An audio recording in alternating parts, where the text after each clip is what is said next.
বায়ু দূষণে রাজধানী ঢাকা বিশ্বের মধ্যে শীর্ষস্থানে আছে। দূষণে ঢাকার বাতাস ভারী হয়ে যাচ্ছে। এই বাতাসে বুক ভরে শ্বাস নেওয়াই কঠিন।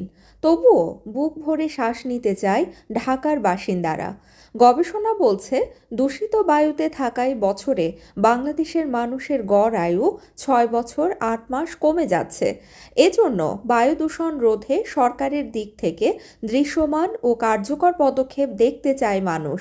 ঢাকার বায়ু দূষণ রোধে অনতিবিলম্বে জরুরি কর্ম পরিকল্পনা গ্রহণের দাবিতে এক অবস্থান কর্মসূচিতে কথা বলেন পরিবেশ কর্মী ও অধিকার কর্মীরা। কর্মসূচির আয়োজক জনভাষ্য ও ইআরকি। কর্মসূচিতে ইআরকির প্রতিষ্ঠাতা ও সম্পাদক সিমু নাসের বলেন, বায়ু দূষণ যে 1 নম্বর সমস্যা তা সরকার ভাবেই না।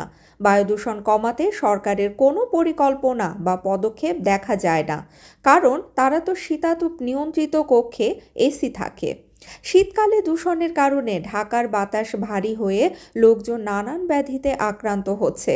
ঢাকায় সবাই বুক ভরে শ্বাস নিতে চায়, সুন্দরভাবে বাঁচতে চায় বলে মন্তব্য করেন অভিনেতা সুমন আনোয়ার। তিনি বলেন, পরিকল্পনাহীনভাবে কাজ চলায় ঢাকা বিশ্বের অন্যতম শীর্ষ বায়ু দূষণের স্থানে পরিণত হয়েছে। কোনো পরিকল্পনা ছাড়াই ঢাকা বড় হচ্ছে। সিদ্ধান্ত নেওয়ার জায়গায় যারা রয়েছেন তারা ঠিকই তাদের কার্যালয়, বাসা ও গাড়িতে এসি স্থাপন করে দূষণমুক্ত রাখছেন। দুর্ভোগে রয়েছে সাধারণ মানুষ। কর্মসূচিতে বাসযোগ্য ঢাকা চাই, বায়ু দূষণকারী প্রকল্প নয়, পরিবেশ বান্ধব গণপরিবহন চাই, আমাদের শ্বাস নিতে দাও, নির্মাণ কাজে দূষণ নিয়ন্ত্রণ করো ইত্যাদি লেখা প্লেকার্ড নিয়ে দাঁড়ান পরিবেশ কর্মী, অধিকার কর্মী ও তাদের শিশু সন্তানরা। পরিবেশ কর্মী নয়ন সরকার কিছু গবেষণার তথ্য তুলে ধরেন কর্মসূচিতে। এতে বলা হয়, দূষণের বেশ কিছু উৎস রয়েছে। ঢাকার বায়ু দূষণের 30% হয় নির্মাণ কাজ থেকে, ইট ভাটা ও কারখানা থেকে 29%, যানবাহন থেকে 15%।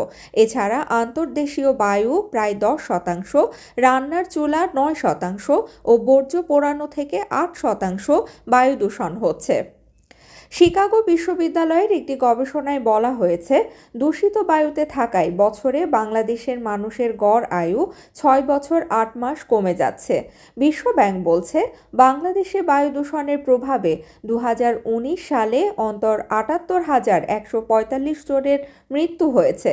মোট দেশজ উৎপাদনের জিডিপি 3.9% ক্ষতি হয়েছে।